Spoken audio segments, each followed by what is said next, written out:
Okay, hi everyone. So I hope everyone had a great summer. Excited to be kicking off the fall with this group. Welcome to our meeting on intelligent sales engagement. Steve Silver, who is the Senior Research Director of Sales Operations Strategies at SiriusDecisions, now part of Forrester, is going to be leading the discussion today. He will be sharing about the impact of digital transformation and how you can use tools and AI to enhance sales, customer success, and marketing. For those of you I haven't spoken with before, my name is Kasha Leese, and I lead this group at Ecosystem. I wanted to remind everyone that this is being recorded live so that we can share it with everyone afterwards, as well as with team members who weren't able to join today. We use these recordings to share with everyone, as well as to create content and share on social media and the website. So if you do not want a portion of your video or audio shared, please let me know. Please mute yourself when you're not talking so that we can reduce background noise, and turn your video on to facilitate the conversation. I'll now turn this over to Chad, our CEO, to further introduce our topic and discussion leader. Thank you, Kasha. Welcome, everybody. Great to be back together. As Kasha said, I hope you had a wonderful summer. The community that you guys have put together and are driving is continually growing. Very impressive. We're up to now 82 members, representing about 45 to 50 different world-class companies. Just could not be more thrilled with how the community is growing, and probably the most important aspect of that is it's growing based on your recommendation. And one of the design principles we set out for the Outcome Selling Advisory ecosystem was that this was going to be totally member-driven. And so I always like to mention this up front. If you have anybody that you really think could benefit from this, or a peer that you feel would be a great fellow contributor, please let Kasha know, because we'd love to take direct references from you and reach out to those folks as prospective members. One of the things making it very member-driven that we all often talk about is we literally talk with each one of you individually, and we try to find out what your hot buttons are, what areas of interest you have.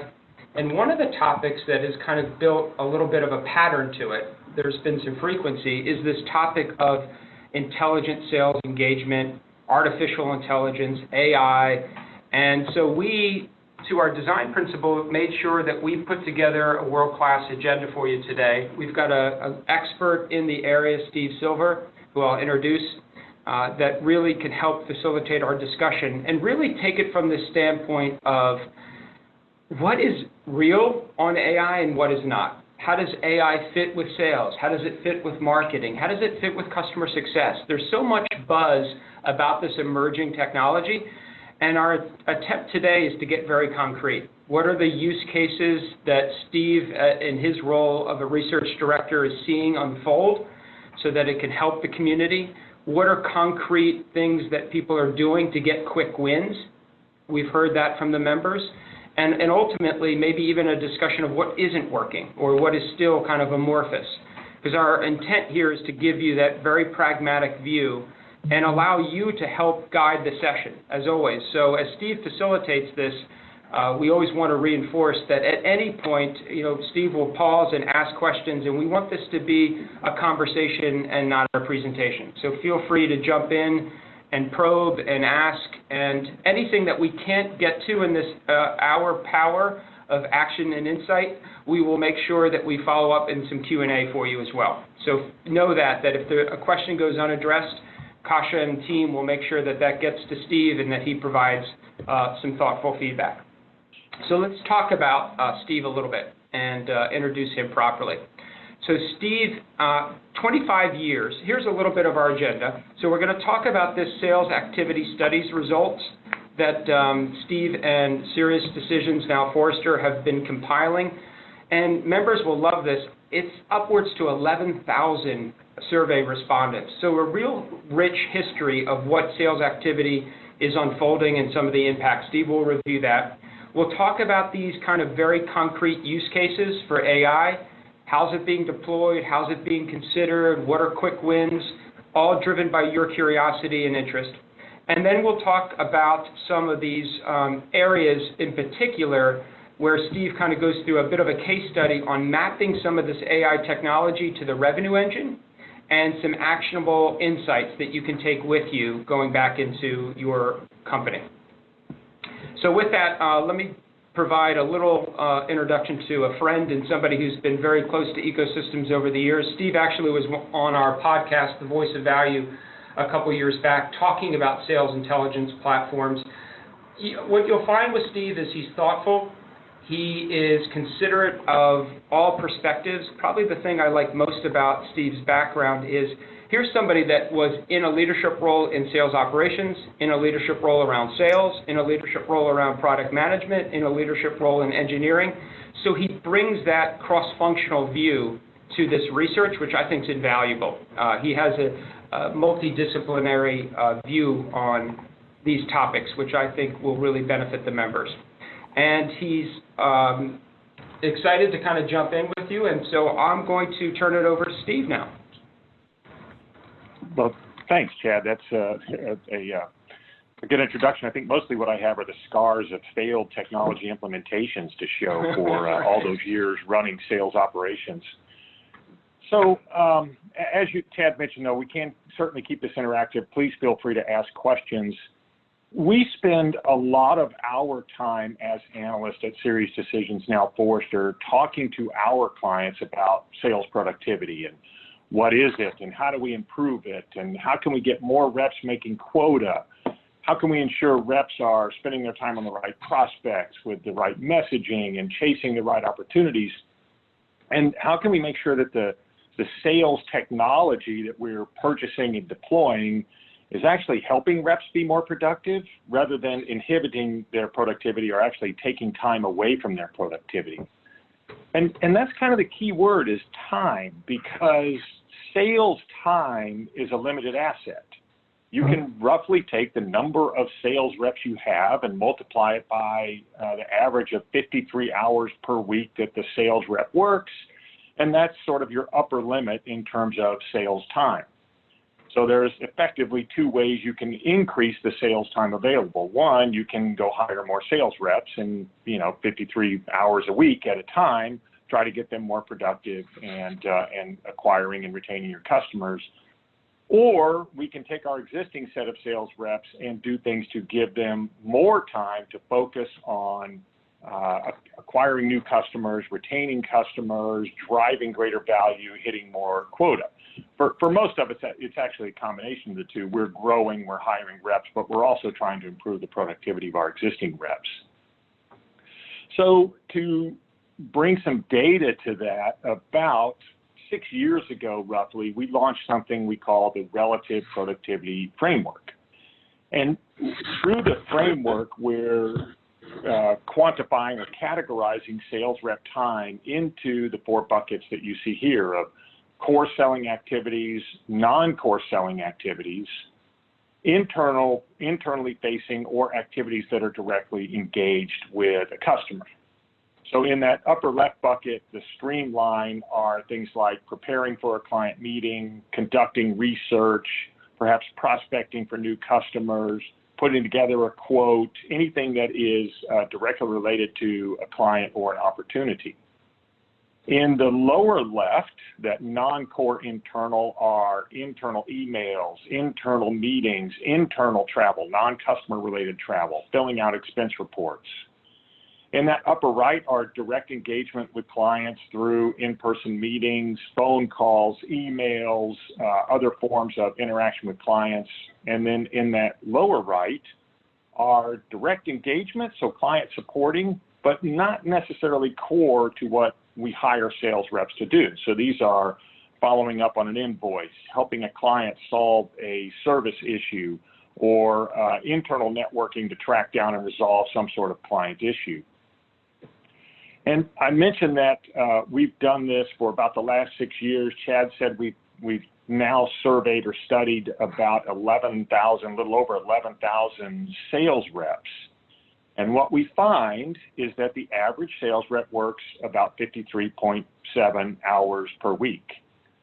What's interesting when we do these studies, we definitely tend to get reps who say they're working 125, 200 hours per week. We have to, isolate those from the results. But across all of those clients, you can see the results here. Reps are spending on average, maybe 60% of their time on core selling activities. Again, preparing for, actually meeting with, or following up from a meeting with a client or prospect, and another 40% of their time on non-core activities. And so our goal, the way to increase sales productivity, is to shift that time from below the horizontal bar to the upper, to those core selling activities.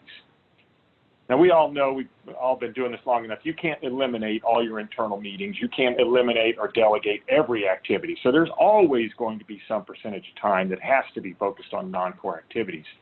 But we can certainly figure out on a case-by-case basis where they're perhaps spending more time than they should be, look for ways to automate, off-source, perhaps offshore, or even eliminate those activities that are taking away from sales time.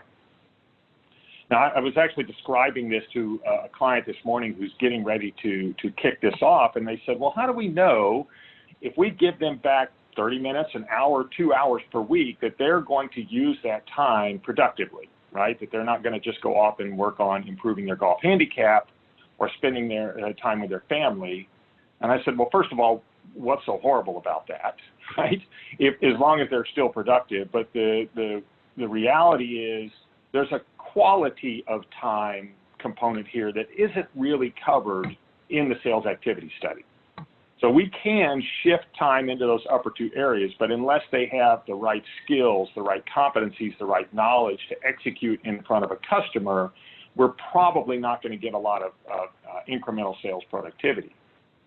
So let me ask a quick question here as we continue. How many folks on the phone have either conducted a sales activity, maybe with SiriusDecisions, or using some other format, some other third-party tool? This is Avi Ingle from AT&T. We did some research with an outside consulting firm. We did some surveys around how much of our salespeople's time is spent doing what I call non-core selling activities, and the number was actually quite stunning. And Steve, we did one at Baker Hughes last year with SiriusDecisions.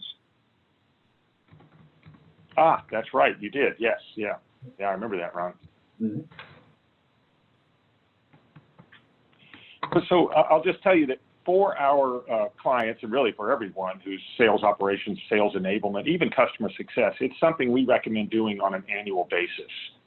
And you can see that we can break down the results by sales role. We can sort it by region. We can sort it by number of reps who attain quota. We can sort it by tenure. But I thought I'd share some of the breakdown by sales role. And the reason we do that is if you are an inside sales rep, we would expect that you're making more phone calls, you're spending more time on WebEx, you're doing less travel, hopefully less internal travel than perhaps a field sales rep. So it starts to get really interesting as you dive into the data by role, by region, by performance, by tenure, and other factors. But we're always looking for ways to reduce those non-core selling activities. Just to take it down to another level, on the left side of this page, you see the summary for sales reps, and this is both account executives and account managers, or what are commonly called maybe hunters and farmers. And so these are averages across all of our results, but the top 10, where they're spending or wasting time, doesn't vary that much from study to study. They shift among the top 10, but typically this is where reps tell us they're spending a lot of their time that could be improved. Internal communications, deal pricing and approval, configuration and quote. Those are two that are always in the top 5. So I suspect many of you see this as well. Your reps are spending their time trying to create an accurate configuration, trying to chase down a pricing approval, trying to get a configuration approved, trying to get that to the customer, reworking that. That's constantly something that bubbles up to the top of the list. The other big area that we constantly see on sort of the top 5, especially when you combine them together, are searching for content, creating content, putting together a proposal, doing solution research. Those are always in that kind of top 5 for both AEs and AMs. And then over on the right side, the 2 boxes or columns there break out the data for an account executive, again, something we would typically call a hunter versus an account manager, right? So as we do these studies, what we consistently hear is reps want to spend more time on call planning, meeting follow-up, relationship building, working on qualified opportunities, and they want to spend a lot less time on these internally facing activities. So all of this is sort of preface for our topic today, which is understanding where reps are spending their time, at least understanding where we think we can add value or give them value back. How do we take some of these new technologies, especially those that are driven by artificial intelligence, and leverage them for our organization? So I'll start at kind of a high level, which is how we think about AI and its implications for, well, really sales, marketing, but in a broader context across the revenue engine. And we can roughly categorize that in 3 ways. It helps us make better decisions. Obviously, AI, machine learning, deep machine learning, whatever acronym you want to apply, is much better than humans at taking large amounts of data, analyzing that, detecting patterns, and then supplying that back to humans, hopefully in a digestible, actionable way to help us make better decisions. It also helps us execute faster, whether that's reaching a decision or sending an email to a client or following up on something or remembering to follow up on something. It helps us do that faster so that as sales reps, we can manage more opportunities, we can interact with more clients. And finally, it helps us automate a lot of those routine manual tasks that traditionally sales reps, frankly, are not very good at. And what I'm thinking of here is entering insights or information into your Salesforce automation tool about a call with a customer, about a meeting with a customer, about an email that was sent to a customer. You know, those of us on the phone who've been around for a long time might remember that the original premise of Salesforce automation was that we were going to capture all these insights about our various interactions with our customers and use that to be smarter and work better and understand who our customers are and what those interactions are and what makes a top performing sales rep. Well, unfortunately, the vision hasn't quite been realized until maybe recently here, because we've never been very good at capturing the data, the details about those interactions that our sellers are having with our prospects and our customers. So automating that data capture is a big part of what drives the AI engine and allows it to help us perform better. So we can take those and say, all right, if that's what we're trying to accomplish, well, what are some of the use cases? And we roughly put those into 7 categories. I'll tell you up front, these are not necessarily vendor categories. There really are use cases, because we're seeing vendors rapidly broaden their capabilities. So a vendor, for example, that started as a forecast management tool is now moving into more of a sales engagement or guided selling tool. And one that started perhaps as sales engagement is now moving over into post-sale support and being used for cross-sell, upsell, and retention activities. But in terms of use cases, these are kind of the buckets we're currently putting these types of technologies into. And I'll quickly orient you to these going left to right. So in that sourcing and prioritizing prospects, that's looking for who's our ideal customer, why do they buy from us, what are the triggers that might indicate there's an active buying opportunity, or at least a hint of an active buying opportunity, and then what's the best way to reach out to and engage with that prospect. And that leads us to the second category, which is once we know who a likely prospect is, how do we engage with them? What are they interested in? Not just at the account level, but all the way down to the individual buyer.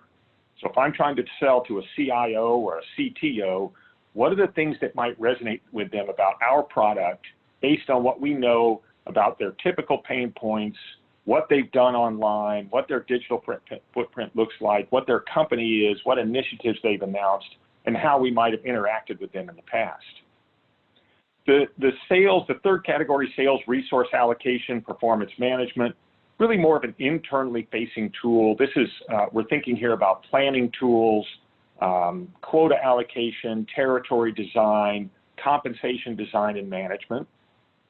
Fourth category is sales engagement, or what we call guided selling. You may sometimes hear us refer to this as dynamic guided selling. And we're going to explore this a little bit more, but effectively these tools are doing a couple of things. First of all, they're capturing large amounts of information about our interactions with our prospects and customers, both human and non-human. Based on all that data, they're giving the sales rep advice on what to do next. What's the next best step for this particular customer? And that advice is context sensitive, it's role specific, it's just in time. So it's active sales coaching. It's not just coaching based on a static decision tree or a static spreadsheet or even a sales playbook. The second big advantage, though, comes back to something I mentioned earlier around activity capture. So a lot of these tools are capturing sales interactions, emails, phone calls, even face-to-face meetings, calendar events, and not just the fact that that event happened, but what was the context? What was the sensitivity? So on calling tools, for example, they don't just record the phone call and allow a sales manager to listen to it later, which none of us ever have time for. They're actively listening to the phone call. How long did the prospect talk? How long did the seller talk? What were the key words? What was the sentiment? What was the tone of the conversation? And they can literally give feedback to the sales rep during the call. Things like, you're talking too much, right? Let the customer talk, or ask this question, or probe for a pain point here. That activity captured loads all that data into either the tool of the Salesforce automation platform, now allowing us to have that large repository of data that we can mine to constantly improve the process and really understand what is moving our prospect or our customer to that next step. Forecasting and pipeline management, pretty straightforward. I'm sure you've all both seen and experienced the pain of a bad forecast, and despite millions, if not hundreds of millions of dollars being spent on forecast improvement, we, up until recently, have not seen that much in terms of improvement there. Well, some of these tools are changing that dynamic pretty dramatically by, again, not forcing the rep to guess at when they think a deal is going to close, which we know is nearly impossible, but analyzing data about prior purchase decisions, both from that customer and all your other customers, to put together a forecast close date and then actively monitoring that opportunity for activity to see if that forecast close date is slipping out. Pricing optimization is definitely a hot topic and emerging area right now. Again, applying AI to say, well, what are customers buying? Where are we seeing discounts? Everything from within a vertical, across your entire customer base, all the way down to individual buying behaviors. So making sure you're getting, rationalizing and getting as much value from your proposals and your solutions as you can. And then finally, one that kind of cuts across most of the revenue engine, which is this idea of identifying opportunities for cross-sell, upsell, and retention. So when is a customer's engagement with you dropping? When is it increasing? Where have they seen problems? When's the right time to reach out to them for that renewal or that upsell conversation?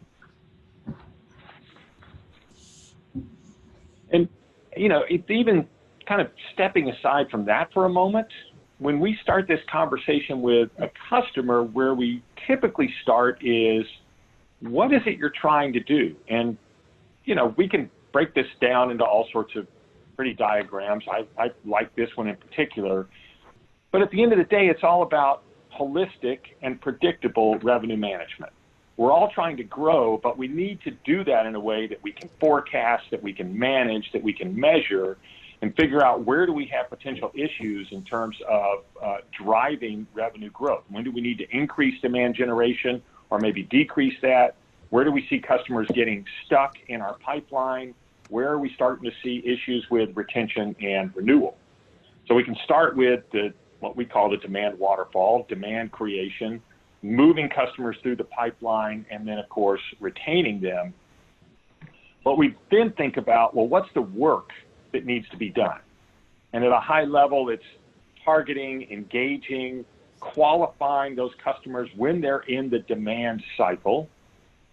Then once we've identified an active opportunity, of course, it's moving that through the opportunity management pipeline, if you will, constantly requalifying, negotiating, hopefully closing them, and then delivering the solution and the value that they believe they signed up for.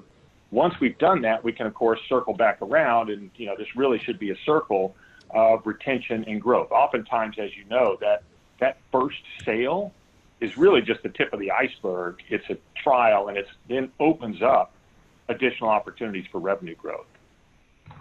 Hey, Steve, it's Chad. Yeah. I wonder, could you go back to that the use cases for a moment? Sure. I'd love to ask the community. I say sure, and then I. Yeah, that never works, right? Yep. I just would love to ask the community, where are you deploying today?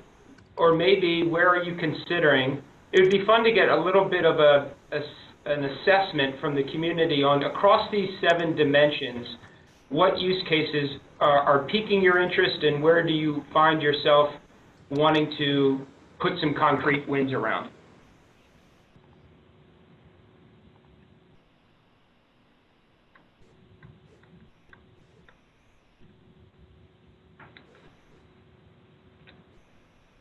Hey, this is Pete. So just being in the nature of what we do, we try a lot of these things out. And I would say we're doing all of them except for the resource allocation, the pricing, and not so much in the forecasting. But the other ones we've really started to investigate and use. And Pete, because we often hear from folks when I did the one-on-ones where they're hungry for where the quick wins are. Do you, of the ones you are active in, are there ones that were more likely to a quick win? Yeah, any of the earlier stage ones, once you start recording all these calls and doing the analytics on them, it really brings teams together. So that in my book is kind of the first one to do and really get aggressive about. Okay. Did you have any pushback? Just to build on that, any issues that you've got? Same question. Any pushback from your team in terms of recording phone calls? No.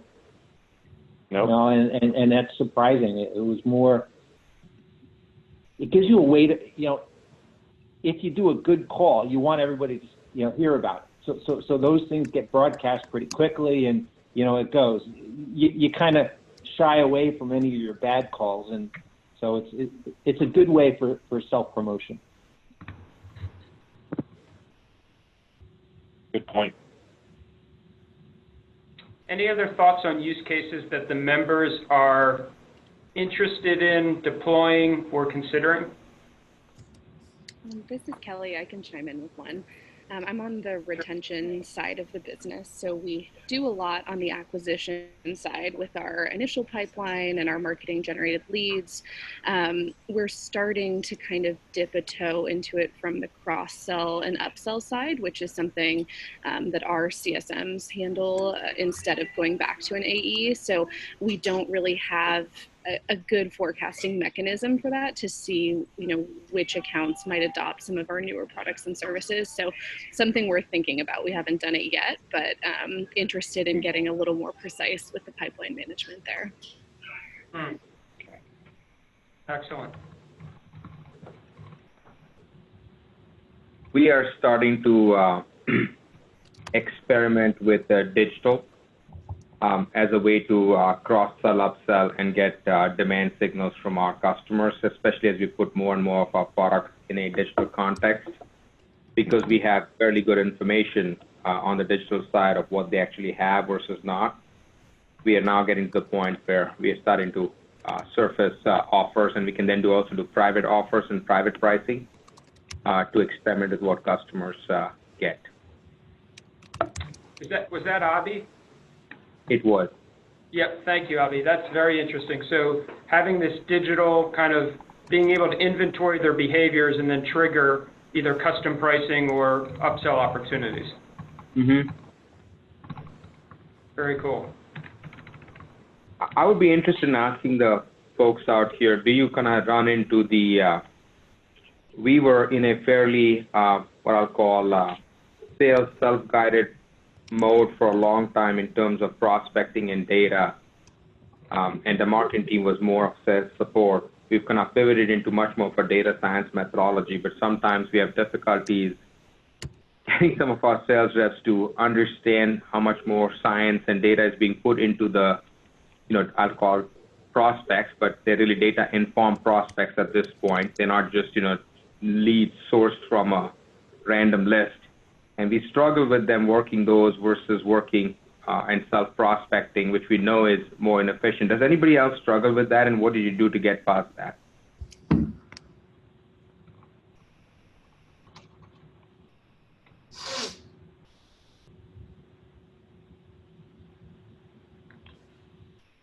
So Steve, maybe you could take what have you seen from your client experience? And I'll try to characterize Avi's point of just the self-prospecting versus the qualified prospecting and how to engineer it for the right outcomes.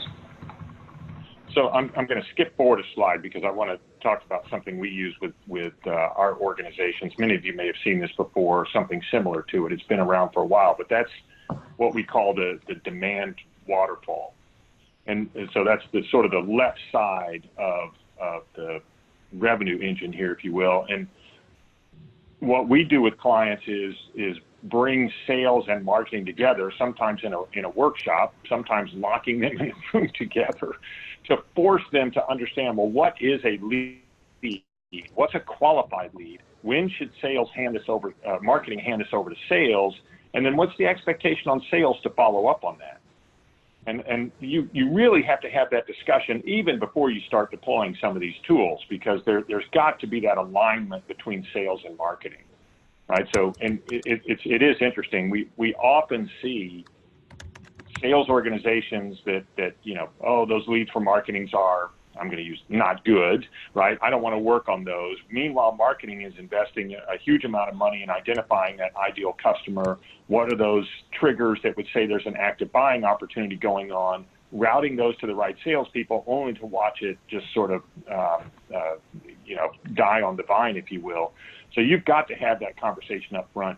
The manifestation of those is a service level agreement between sales and marketing. And that's not necessarily, it sounds punitive, it shouldn't be and doesn't have to be, but it's the outcome of the agreement. The conversation says, this is what a lead or opportunity looks like.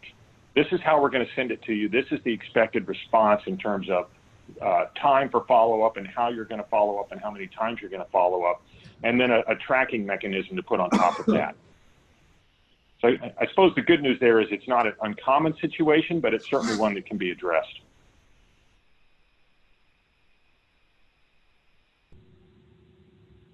Do you know how often you have to renew that? Because we obviously, as you can imagine, went through all of that. And I think it's taken good root, I would say, in our larger, more stable upmarket teams. But we struggled with that at our, what I call smaller customers and more transactional AEs who are also rotating in and out of the business pretty often. Fairly high attrition rates at the bottom. So they don't know what that agreement is, and their default is, I'm going to just focus on my own clients, my own prospects. Yeah, it's like they're in a territory there. They have a self-prospecting tool because they have access to sources like ZoomInfo, for example. And they self-prospect. I mean, one of them the other day, I guess I should admire the person's audacity, but sent off an email, self-prospecting email to the CEO of a Fortune 50 company to sell fiber into the building in which the CEO is located. Okay, that was interesting because it was clearly not something that made a lot of sense. Now, it would have made sense if it was a small, sub 50-person company for you to reach out to the decision maker, but it didn't make sense when it was a Fortune 50 company. And, immediately the question that came back from the upmarket team was, how the heck did marketing have this person do that? I'm like, marketing didn't have this person do that. It wasn't part of any campaign. They self-prospected. By the way, the same person had not touched the prospect list that we had given them, which was focused on that area. So we moved into a coaching scenario with his manager now. But this is the one that came to light. I'm sure there's more like that. I'm just curious as to how you kind of enforce that, because it can't be just a dashboarding scenario. It has to be enforced in the coaching culture by every sales manager, correct? And I'm just wondering if people have a rhythm around this that they would share.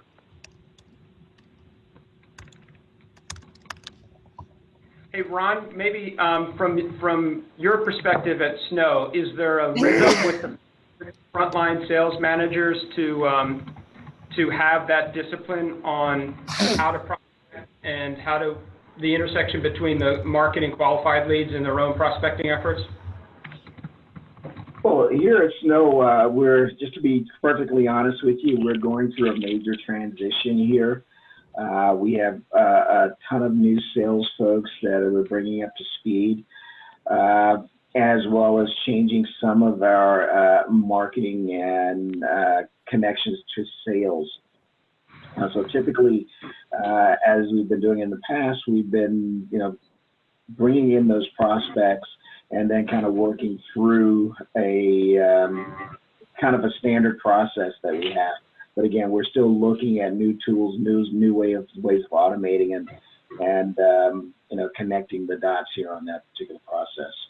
So I can honestly say that we're not where we need to be right now. Yeah, and maybe one other cold call I'm going to reach out to see a perspective for Christoph Bowden. I know, Christoph, if you're on, you and I have talked about kind of owning both the revenue side and the customer success side. Any thoughts on how to manage the prospecting both from marketing and the self-prospecting from the reps, the right blend? Yeah, no, that's a good question. To your point, as you know, we try to link those two things, and then actually using AI and ML to define not only the best prospects and the ideal prospects, but also the ideal customer, and how you expand, right? So once you land in an account, where is the next logical step, right? There's multiple places where you can go, and not every customer is created equal, and not every salesperson is created equal. So based on those two parameters, where are the maximum chances for the next sale and the next sale and the next sale? And we're trying to link those two things. Not saying that we're 100% successful, but we had some good success in not stopping at the initial sales, but also mixing all this technology and approach in the expansion and the expand sales motion. Makes sense. Thanks, Christoph. Steve, we'll let you, I just wanted to get the members' perspective on those different cases, so I'll let you carry on. Well, that's a good transition to the next slide, which is really looking at where you might apply some of these technologies that we talked about earlier. So the colors that are on here and the labels correspond to the use cases that we looked at a few moments ago. And then the gray band across the top is the work that needs to be done. And I'll make a couple of comments.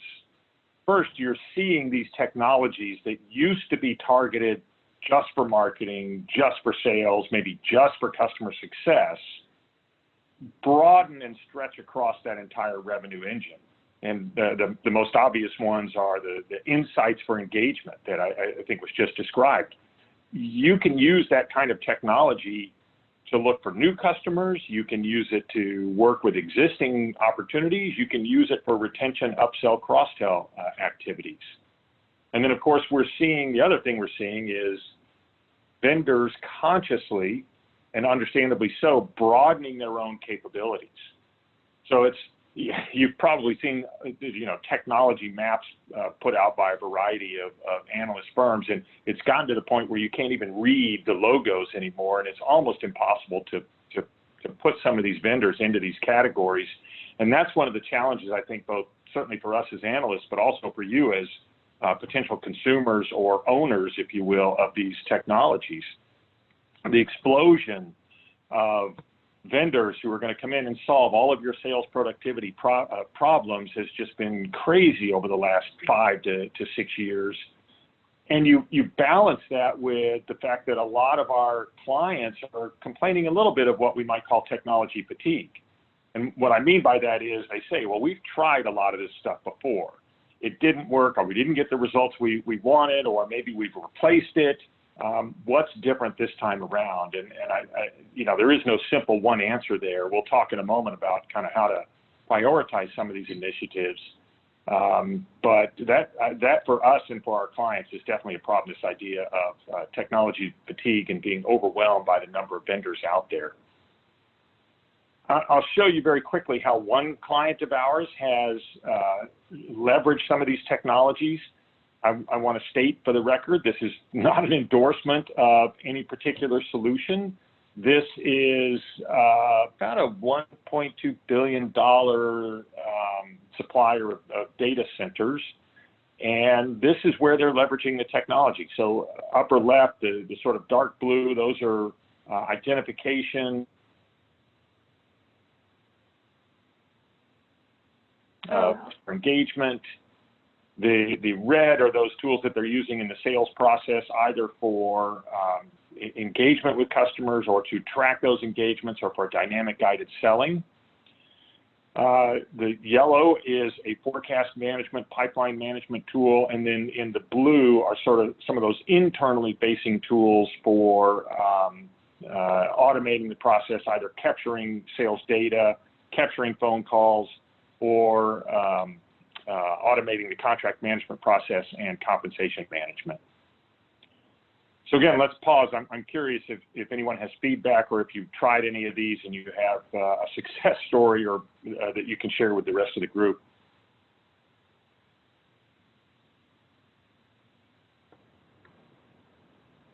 Steve, did you mention on this one how many field sellers they had here?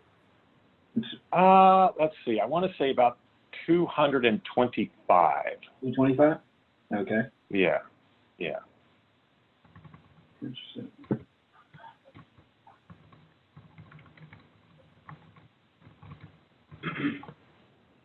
Okay. This is Avi. We use Discover.org and LinkedIn Sales Navigator, and we have an internal automation tool called eSign, which allows us to route internally for sign-off purposes. So those are the places where, and then instead of Marketo, we use Eloqua from, I guess now owned by Oracle. So those are the areas. I'm not sure what SalesLoft and SalesHood does. If you would double click on those and tell us what those do. SalesLoft and SalesHood are sort of competing tools, but they're effectively sales engagement, right? So they capture the activities of the sellers and then they automate either the outreach to new clients. So, it's Tuesday, send an email. It's Friday, make a phone call. It's, they're really automating that. It's called a system of engagement. So it's like a system of engagement. Exactly. Okay, system of engagement. Exactly right. Yeah. This is Joanne Taylor at Nuance Communications. We're utilizing SalesHood, but we're utilizing it a little bit different. We're using it for more of a sales training and sales messaging enforcement. So we're doing a lot as it relates to standardizing messages, rolling out messages, having elevator pitches where the individual sales folks, as well as I have my CSMs participating in this as well, where folks are recording how they're doing on the pitches after they've taken the training, and then the peer groups review the videos and weigh in on and give coaching and feedback within the groups of who's got the best message and or hey, you missed these points, you should add these in. So it's also a training tool or platform. So I just wanted to call that out. Which tool do you use? We're using SalesHood for that, and it's actually been very, very positive. Yeah. Yeah, this is Ron again. We're using SalesLoft for our BDRs. They're using it to kind of build their cadence. But I guess I like the idea of trying to use it for training as well, and going back and using those recordings and kind of showing what's good for the new BDRs. Again, we've got a lot of new folks. We've got a whole new team of BDRs that just started here within the last month as well. LinkedIn Sales Navigator, we're just turning that up for folks. And Marketo, of course, is being used by our marketing team. But you know, we're still looking at our tech stack and what we can do and incorporate to help our sellers, both internal and external.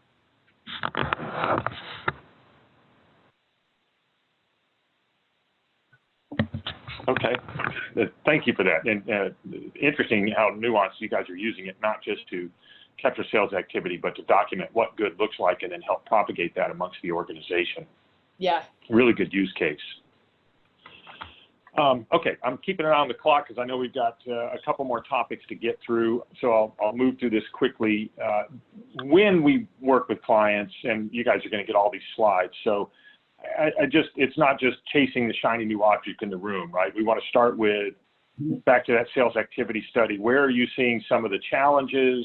What technology have you already approached? We have a fairly well-defined process for assessing and scoring your existing technology across functionality. So there I'm talking about things like data security, fit for the role, scalability.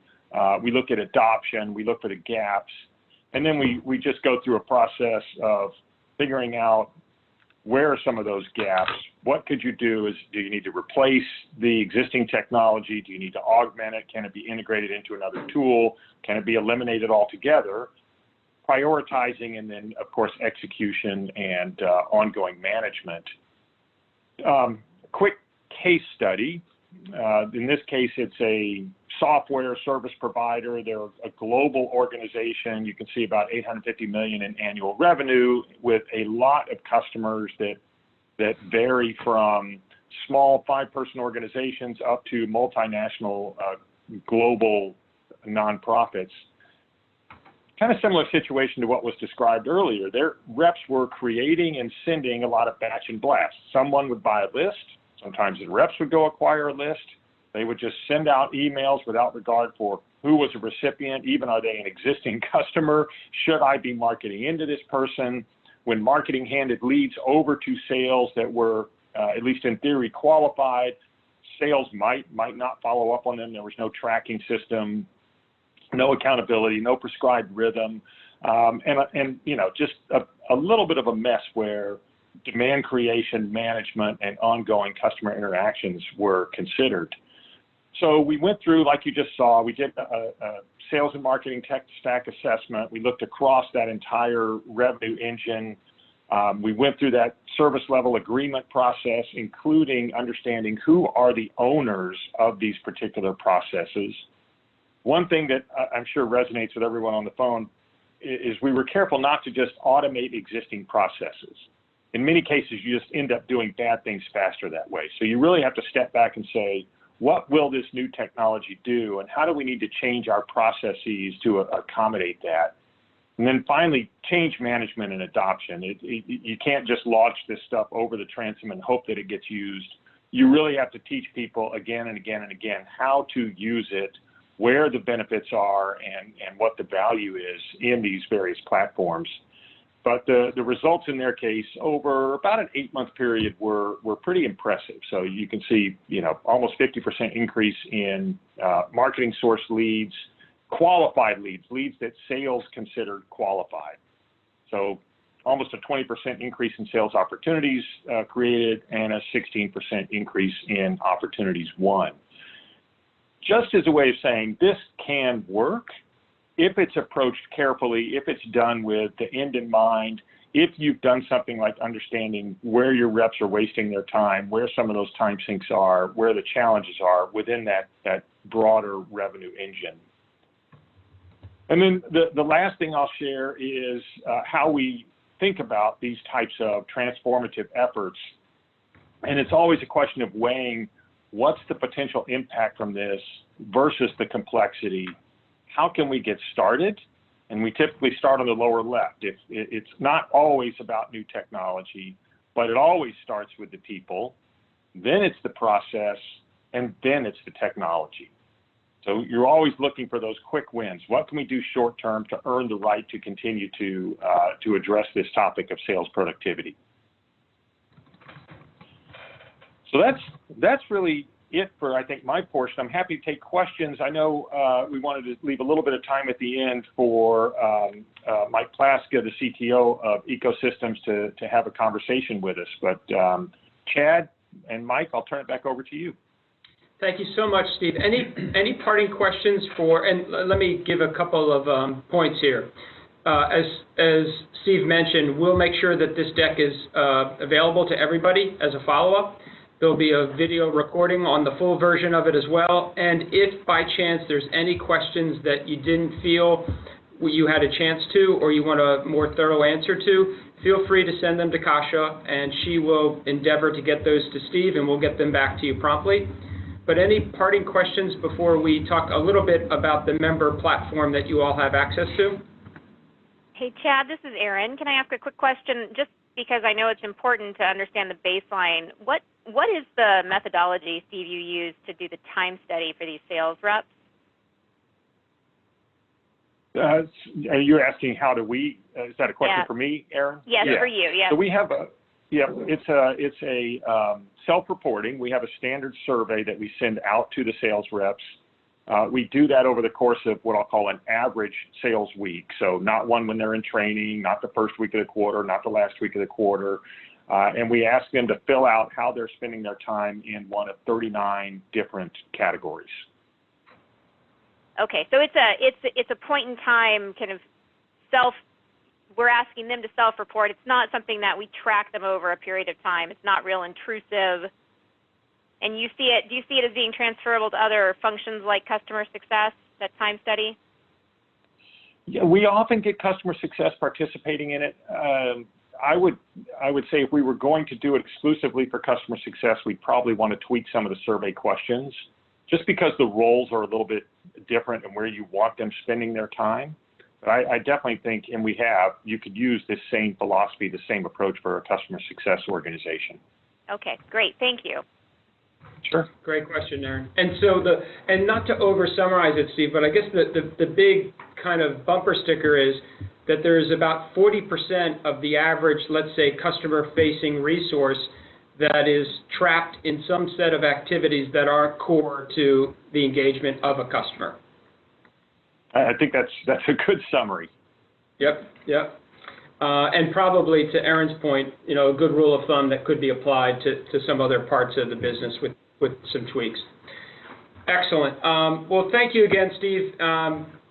So happy for you to take your time in the research, and folks, as you know, very robust set of research coming from Forrester and Steve, and obviously we'll make Steve available for follow-up. What we wanted to end with a little bit is just to make sure every member of the community, every member of the ecosystem has access to the ecosystem platform. And so we wanted our CTO, Mike, to show you some very kind of AI-rich capabilities in the platform that you have access to. And obviously, we won't do it all justice today, but if there's anybody who wants to schedule individual time, we can work through Kasia to do so. But with that, I'll hand it over to Mike. Yeah, so I'd like to thank Steve for his insight and research. And it's obviously, we all know that sales productivity is an issue, but obviously it's even more sobering when we see the numbers like, less than 25% of what sales reps are making time for is the customer-facing prospect sales calls. That's just a little more than a day a week is really on that customer-facing dialogue. And so, this advisory, this is about how do we share best practices, as well as how do we bring them into common practice. And so for those who are leveraging access to the Eco platform, which comes with the advisory membership. I did want to quickly call out some of the levers at your disposal that support what Steve is outlining in terms of this dynamic guided selling. The first area is around that insights for engagement, right? And this is, I'm a seller, how do I know the right content, the right conversation to take to a customer? So, for those leveraging the platform, there is that concept of the intelligent default and the indexing, be it by industry, be it by talking to an executive or an individual contributor. It could be by geographic region. So the first is this intelligent indexing of the content and full automation on how that's pulled to the point of sale for the seller based on the opportunity. The added intelligence that's layered in then is, this is what we think, right? The product marketing team, this is what we think customers care about and where they see value. Well, in the platform, it then dynamically benchmarks based on all those actual customer conversations. What did customers see the value in? What outcomes did they activate? What were their assumptions on the benefit it provides? So I do want to underscore the importance for the advisory members, not just in that initial content that is pushed out to the field, but then that intelligent analysis, what's actually consumed and leveraged by customers to then serve as the intelligent defaults for the next generation of conversation. Another area to call out is, once we have the right content identified, how do we safeguard? There's a lot of concern in terms of sellers and financial acumen and the ability to articulate a business case.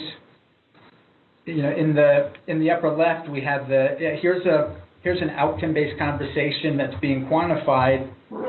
Now, how do we safeguard the rep from going to the customer with something that's not credible? And so in that lower right, you'll see this intelligent alerting and these mechanisms. Hey, if the ROI is excessive, or if the ROI is negative, where there's not a return, or how do we preclude sales getting in front of the CFO and getting into trouble because of it not being a credible proposition or their inability to articulate it? So in that spirit of guided selling, a lot of automation in terms of let's make sure that it's a credible outcome before sales is in front of the customer. The final area is around, how about we had that upfront anticipation of the business outcomes the customer will experience. How about how we track the actuals? And so in that platform, and those leveraging our plug-in to Gainsight, know this, but in terms of, hey, this was the target range that was memorialized in the sales conversation. Here's the actual that we're tracking in customer success. And then you see that little delta column with the reds and greens as far as, hey, where is the actual an exception or outside of that anticipated range to what was expected? And those red and yellows up and down, those trigger the customer touch points and the workflow events within Gainsight, within Tatango, within customer success. But just want to make sure that that part of the automation is being leveraged as well, not just upfront sales, but then the ongoing customer success, automate the identification of gaps between anticipated versus actual, and take the appropriate action.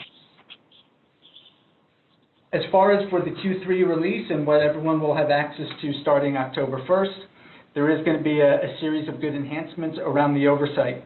So this is, as someone internal in management, it's great we're having those individual account-specific conversations, but if a key customer is not happy, automatically notify me. Look at the intersection. How long to a renewal versus how happy the customer is, and help base some of my customer management activity in more of a logically prioritized and intelligent way. So encourage everyone to get very curious with the October 1 release in terms of the oversight that's available. As far as what's coming in Q4, if you do look, for example, at that on the right side, at that Bank of America and an at-risk metric around cloud migration, we're introducing a new set of artificial intelligence around kind of this keyword search. Just because I know that Bank of America isn't happy, that's not enough to make it actionable. Go through all my other customers, go through JP Morgan and Wells Fargo and banking and financial services, look for those keywords in terms of the metrics that matter to them, and find where we're green. Let me connect the dots between two sales teams who now can align and take a case study or an evidence point to the customer. So between those kind of the pre-sale, the customer success tracking, as well as some of the new innovation, encourage everyone to make sure you're leveraging what's there, and happy to regroup at any point and educate you on what's coming. Thank you, Mike.